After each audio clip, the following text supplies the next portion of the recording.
Assalomu alaykum, Instagram orqali qadrli obunachilar. Tayyor biznes izlab yurgan yurtdoshlarimiz uchun tayyor biznes, tayyor do'kon sotuvlar chiqdi.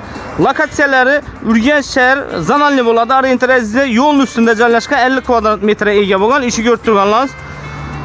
Do'kon sotuvlar chiqdi. Dokumentlar 100% tayyor. Svet, suv kelgan, tualet bor, sanuzel. Bu yerda qaladan vaja televizor, 2 kamerasi bor, warm qoladi. Ishi ko'rib turganingiz konditsioner, warm qoladi.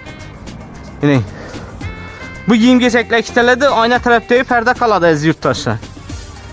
Lokatsiya gap bo'lishi mumkin emas, ajoyib lokatsiyada. Ajoyib mesapoложениеda, narx ham bir ajoyib zo'r narxda azizlaring.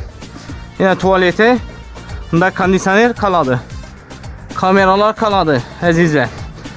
Narxi 186 million so'm aytilib turibdi, ustida xayr ko'rdisi 1-2 so'm qaytib beriladi.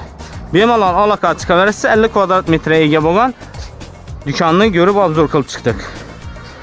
Sizdan bir like olsun, bu videorolikimizni tayyor biznes do'kon izlab yurgan yurtdoshlarimizga tarqatib, yaqinlaringizga yuborib qo'yinglar.